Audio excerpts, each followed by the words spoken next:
Hey guys, Adrian here for DigitalDojos.com. Today we're going to be recapping the Apple October iPad/Mac event, just kind of giving our thoughts and overview of everything that happened, and just final summary of the event overall. You can view actually the live coverage that myself and Mobile Phone 2003 did here on this YouTube channel. So if you want to see that live while we narrated the event, talked to the chat room, answered questions, you guys can check that stream out.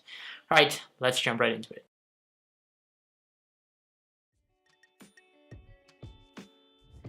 All right, so starting off the event, Apple really spent a lot of time recapping things we kind of know already. They talked about iOS 8, the current OS on all mobile devices. Then they went in to talk about how that interacts with Yosemite via continuity. Yosemite is the latest version of OS 10.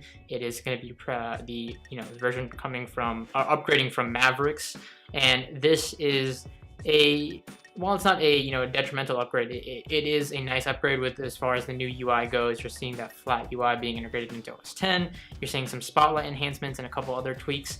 But overall, one of the big things is continuity. Continuity is the ability for your iOS 8 device to connect very seamlessly with your Mac. You can take emails that you're writing on here, Pages documents or Excel spreadsheets that you're working on, and then easily move it onto a big screen Mac in a click of a button. So if you're walking into the office, you're finishing up an email, but you want to type it up on your Mac, simply hit a button, it jumps right over, seamlessly easy.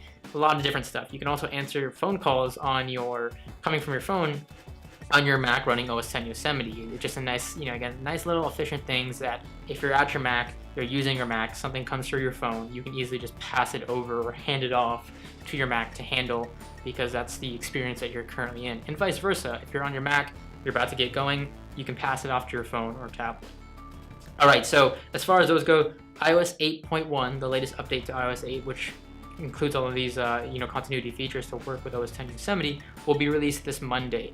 While the OS 10 Yosemite upgrade is completely free, and you can get that right now in the App Store for these current Macs. So this is the compatibility you're seeing right now on the screen. All right, let's talk iPads. iPads is kind of what was the center of this event, but really I think the last announcements took the cake, which I'll jump into later. iPad Air 2 was announced. It is 18% thinner than the previous gen iPad. This is their kind of full screen tablet. The screen-wise, it received the new anti-reflective kind of coating, and the way the lamentation they did on top of the screen. Basically, with the digitizer, that's what you interact with on your iPad, and the display, it's the profile is that much more thinner, making the colors pop more. It feel more just accurate and brighter and all those things because it's closer, and the way they've really, like literally, the technology they've done to laminate one on top of the other have made it that much more seamless, but it's still that same Retina display, of course. Faster, I mean, it's an upgrade. There's not much to say. It's going to be faster. It's featuring the new A8X processor. To put into perspective, the first iPad they released is 180 times faster than the very first iPad they released. So obviously they've came a long way. 10-hour battery life that all iPads are obviously known for, and kind of some new sensors, some stuff coming from the iPhone 6, the things they integrated like the barometer and stuff like that, to kind of touch in with HealthKit. But the biggest sensor, of course, being that of the Touch ID, the sensor that was introduced on the iPhone 5S, which allows you to the thumbprint scanner, is now on the iPad Air 2nd Gen, and it comes in gold, and it features this new kind of improved design, very reminiscent of that of the iPhone 6 and 6 Plus, starting at $499 baseline, moving your way up depending on the model you get, storage, space, all that good stuff. So it's a nice upgrade. The Touch ID sensor is really convenient. If you're on the iPad Air, it's up to you if you want to upgrade. Obviously, ultimately, it's your money. But if you don't need the Touch ID, and if your iPad Air is running you perfectly fine, it's fast, it's doing great with iOS 8, then there's no need to upgrade. However, if you're coming from previous iPads beyond the iPad Air, then by all means, it's a nice upgrade. The iPad Mini 3, there's an iPad Mini 3. That's really what I want to say about it, because they really briefly noted it, because the iPad Mini 3 really, perspective-wise, as far as the upgrade comes, it got the Touch ID and got the gold coating that they've introduced. You can get the gold version now. That's really it. It still runs the A7 processor, no A8. It didn't receive much of a hardware upgrade outside of the Touch ID sensor. It's still the same specs as the iPad Mini 2. So yeah, so if you're on the iPad Mini 2, I don't think there's any rush for you to jump to iPad Mini 3 unless you really want a gold iPad Mini or Touch ID. They kept the iPad Mini around for some reason, like $50 cheaper than the iPad Mini 2, but again, at that point, the $50 difference, it's just worth for you to get the iPad mini too. But yeah, speaking of mini, the Mac mini was also upgraded. They chopped off $100, so it's introduced now at $499. Got the 4th generation Intel processors, Haswell, Iris HD graphics, and 2 Thunderbolt ports, the current generation of Thunderbolt. So that's a nice little upgrade too for the lower end of the desktops. And speaking about the lower end of the desktops, let's jump into the new high end of the desktops, and that is the iMac. By far, I think the biggest release and the most shocking to me personally. I think it was what really stole the show.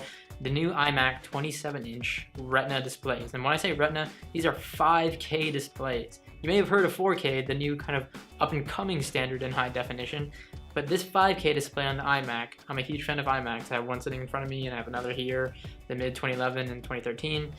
But this trumps them all because it has a resolution of 5120 by 2880. That is 14.7 million pixels. These, just from seeing it, the pictures and all of that, the displays look fascinating. Really, really just beautiful displays. TFT panel. Of course, the iMac itself has received CPU upgrades. It's now running on the AMD R9 series as far as graphics goes because it's going to need to pump out a lot for that massive display.